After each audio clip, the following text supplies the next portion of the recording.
Assalamualaikum warahmatullahi wabarakatuh. Innal hamdalillah nahmaduhu wa nasta'inuhu wa nastahdihi wa nastaghfiruh wa na'udzu billahi min shururi anfusina wa min sayyiati a'malina. May yahdihillahu fala mudilla lahu wa may yudlilhu fala hadiya lahu. Amma ba'du, rabbi shrah li sadri wa amri wahlul 'uqdatam min lisani yafqahu qawli. Jemaah sekalian, syukur kita panjatkan kehadirat Allah Subhanahu wa taala atas semua nikmat yang Allah berikan kepada kita dan nikmat yang Allah Subhanahu wa taala berikan kepada kedua orang tua kita.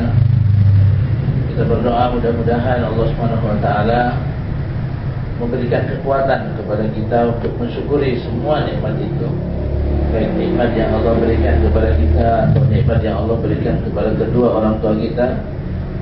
Dan berharap juga mudah-mudahan Allah Subhanahu wa taala berikan kekuatan kepada kita untuk melakukan amal saleh yang dicintai dan diridhai oleh Allah Subhanahu wa taala.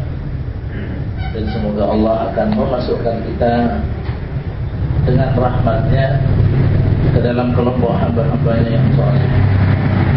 Seperti doa yang dipanjatkan oleh Nabi Sulaiman alaihissalam, Rabbi auzi'ni an ashkura ni'mataka allati an'amta 'alayya wa 'ala walidayya wa an a'mala shalihan tardahu wa adkhilni bi rahmatika fi ibadika shalihin. Jemaah sekalian, malam hari ini insyaallah kita akan melanjutkan kajian kitab Riyadhus Shalihin, dan bab yang akan kita baca melanjutkan sedikit apa yang sudah kita mulai di bulan yang lalu. Bab al-khawf.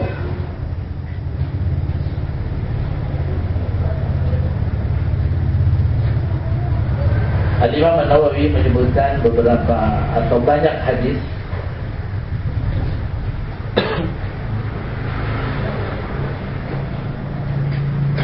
sampai sekitar 16 hadis disebutkan oleh beliau di bab al-khawf ini. Beliau ingin mengabarkan kepada kita bahwasanya banyak hal yang seharusnya kita ketahui, dan kalau kita tahu itu, maka pengetahuan kita terhadap hal tersebut akan memasukkan ke dalam diri kita, ke dalam hati kita al-khawf, perasaan takut. Takut kepada Allah Subhanahu wa taala, khawatir akan nasib kita setelah kehidupan kita yang pertama ini. Karena kita nanti akan menghadapi kehidupan yang kedua. Kehidupan kita yang sekarang ini adalah kehidupan kita yang pertama. Allah Subhanahu wa taala mematikan kita 2 kali dan menghidupkan kita 2 kali. Saat kita masih belum diciptakan oleh Allah Subhanahu wa taala, masih ada di tulang sulbi orang tua kita, kita mati. Setelah itu Allah Subhanahu wa taala hidupkan. Nah, ini itu mati yang pertama, dan ini sekarang ini adalah kehidupan yang pertama. Dan nanti akan ada kematian yang kedua. Setelah kematian yang kedua, nanti akan ada kehidupan yang kedua. Setelah itu tidak akan ada lagi kematian. Kita khawatir bagaimana nasib kita pada kehidupan kita yang kedua. Di yaumil akhir, di hari di mana tidak akan ada putus-putusnya lagi. Perasaan khauf ini bisa dimasukkan ke dalam hati kita itu melalui informasi-informasi yang disebutkan oleh Allah Subhanahu wa taala di dalam Al-Qur'an, atau informasi-informasi yang disampaikan oleh Nabi sallallahu alaihi wasallam. Dan ini yang diusahakan oleh Al-Imam An-Nawawi agar sampai ke benak kita, sehingga di dalam hati kita itu timbul perasaan takut. Perasaan takut yang bisa memberikan atau mendorong seseorang akhirnya untuk taat kepada Allah Subhanahu wa taala.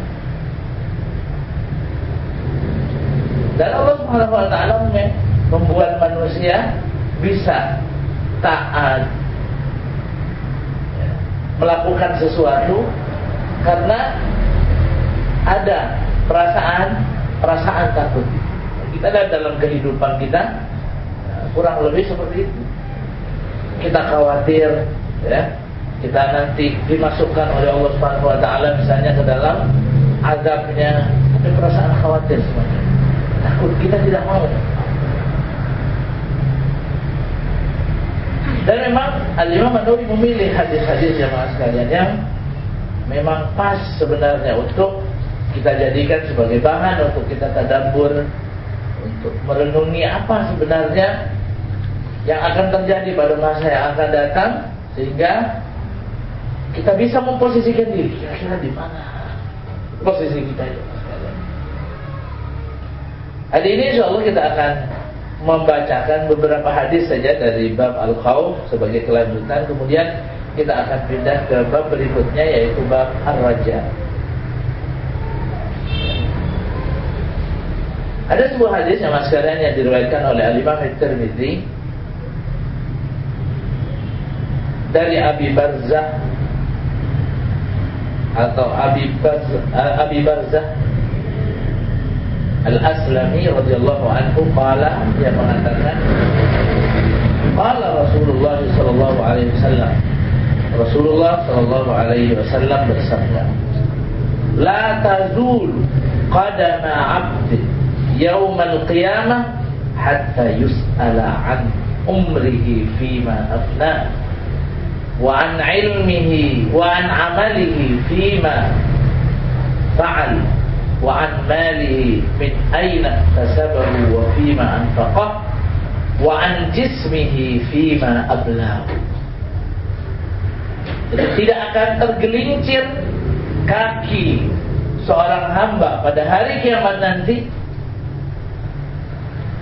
ke dalam neraka, sehingga dia akan ditanya nanti tentang yang pertama an umrihi fima afna. Nanti akan ditanya setiap orang tentang umurnya, untuk apa umurnya itu dihabiskan. Kalau ditanya, ya harus jawab. Apa konsekuensinya? Kalau jawabannya tidak mengundang keridhaan Allah Subhanahu wa taala, kita tahu konsekuensinya bagaimana.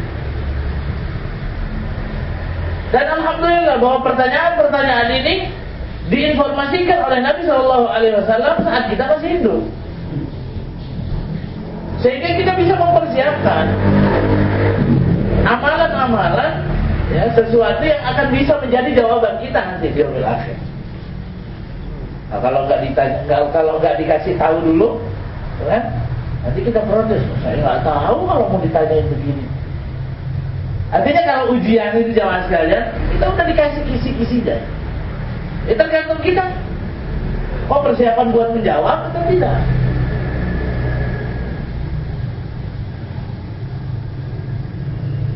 Umur panjang,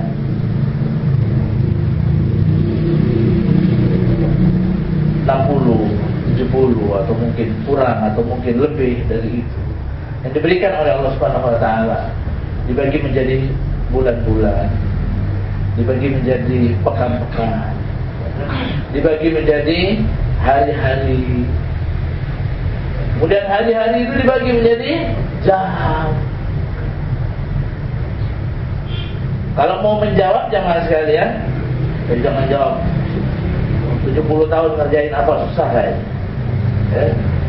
Kita lihat aja selama sehari itu 24 jam. Kira-kira pantasnya kalau untuk dijadikan jawaban nanti, berapa jam yang kita gunakan untuk mendekatkan diri kepada Allah Subhanahu wa taala. Berapa kali kita sholat? Sekali sholat berapa jam? Satu je.